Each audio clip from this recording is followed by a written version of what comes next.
Mis muy estimados amigos y mis hermanos en la fe del Señor Jesús, quiero desearles una muy, pero muy bendecida tarde. Este lunes vamos con la última parte de este capítulo 2. Recuerden que el capítulo 2 de este podcast se titula La tarea se pone en marcha.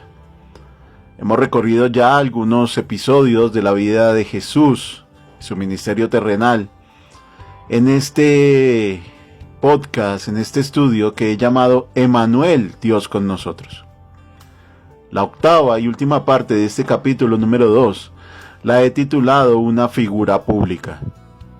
Dice la Escritura: Jesús ya no podía entrar públicamente en ninguna ciudad, sino se quedaba afuera en lugares despoblados, y venían a él de todas partes. Marcos capítulo 1 verso 45. Voy a terminar este segundo capítulo diciendo que las cosas en Galilea han cambiado para Jesús.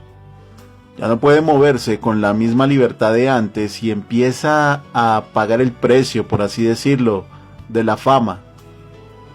Ahora lo vemos buscando lugares desiertos y tranquilos, saliendo antes del amanecer para dedicarse a la oración, como nos marca Marcos capítulo 1, versículo 35. ¿No ha de ser esa la condición de todo verdadero discípulo del Señor? El ejemplo dejado por el Maestro solo nos enseña una cosa: que la soledad de Dios es un atributo que gradualmente se proyecta en sus hijos. Todo siervo y toda sierva sabe que lejos del bullicio carnal que el mundo provoca, le espera a su Señor para dialogar. Pero Jesús no puede esconderse por mucho tiempo, así que decide recorrer Galilea, según parece, con los pocos discípulos que sacó de la pesca milagrosa y tal vez otras personas que le seguían. Es cierto que el único incidente que la Escritura describe en este primer viaje por Galilea es el del paralítico. Sin embargo, el trabajo fue arduo en esta región.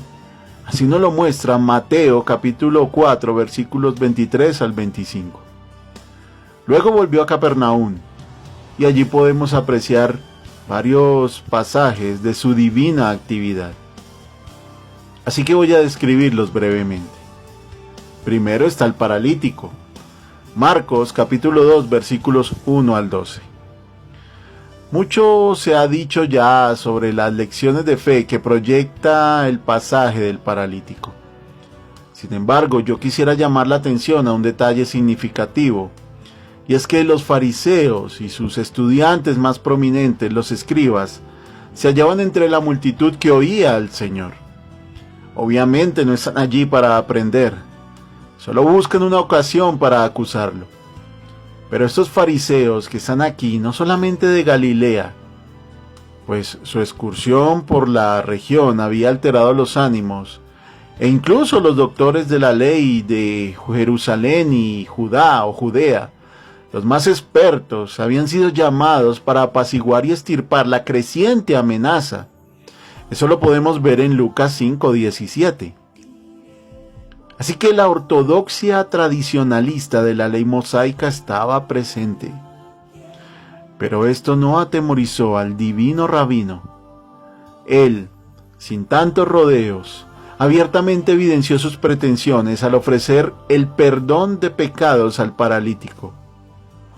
Súbitamente algo cambió en sus miradas, ¿cierto?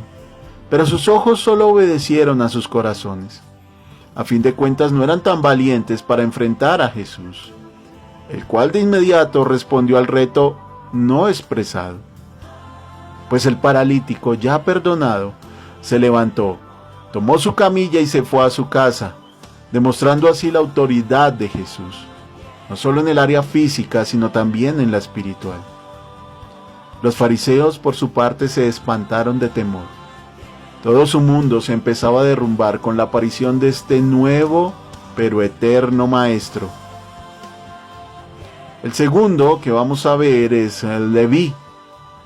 Su relato lo encontramos en Mateo capítulo 9 versículos 9 al 13. Un publicano, Un recaudador de impuestos era uno de los personajes más repudiados en todos los sentidos. Por una parte, el pueblo los veía como traidores, pues estaban a cargo de recaudar los impuestos para Roma. Su misión exigía que dicha empresa se llevara a cabo como diera lugar. Pero por otro lado, estos también tenían fama de ladrones, de enriquecerse a costa de lo que robaban de los impuestos declarados, así que también eran despreciados por los religiosos fariseos, como nos lo muestra claramente Lucas capítulo 18 versículos 11 y 12.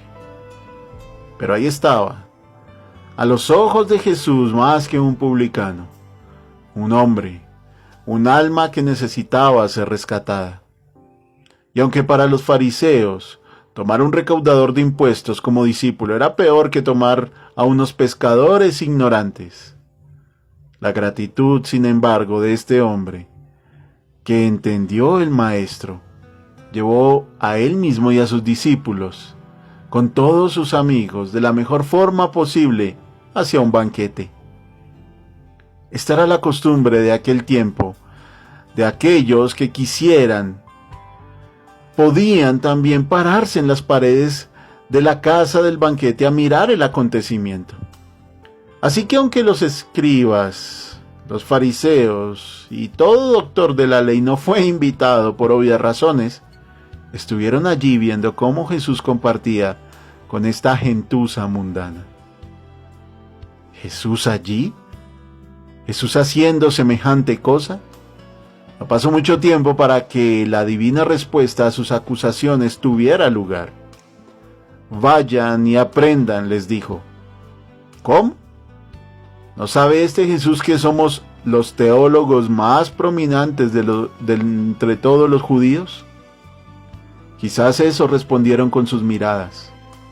Pero así era, porque aunque sus encumbrados títulos y todas sus credenciales los señalaban como hombres muy doctos, no habían aprendido que el espíritu de la ley es más que un formalismo y que los sanos como ellos no tienen necesidad del médico. Un tercer incidente lo vemos con los discípulos de Juan. Esto lo podemos encontrar en Lucas capítulo 5 versículos 33 al 39. Algunos discípulos de Juan el Bautista fueron influenciados por los fariseos para objetar la ortodoxia de los discípulos de Jesús. ¿Cómo? Por medio de la pregunta del ayuno.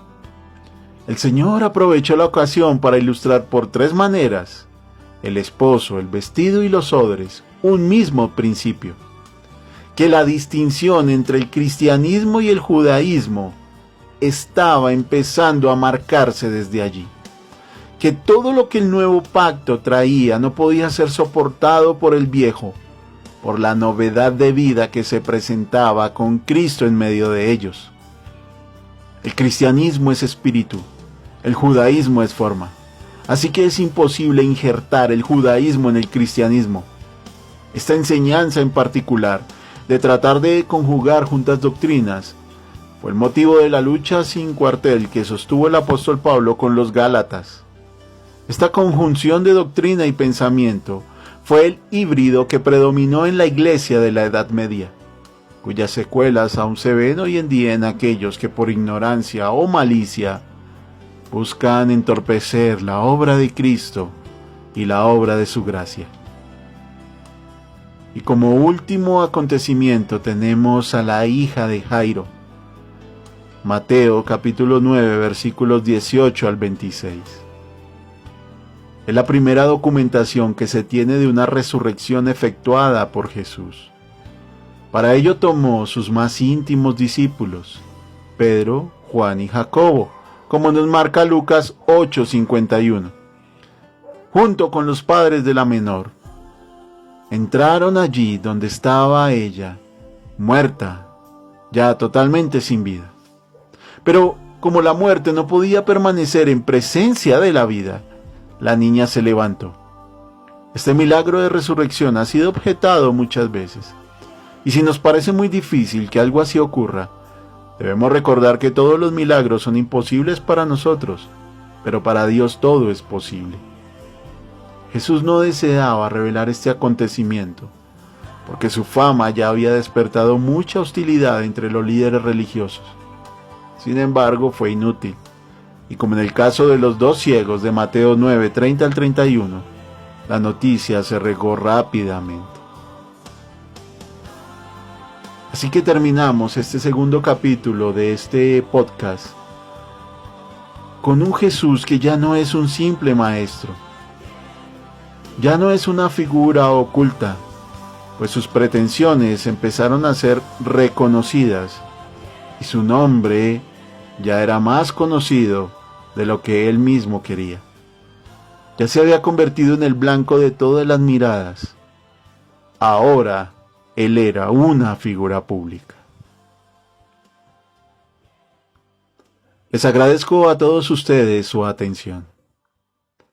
De verdad que mi corazón se alegra con todos los mensajes y todas las historias que he escuchado de aquellos que están escuchando este podcast.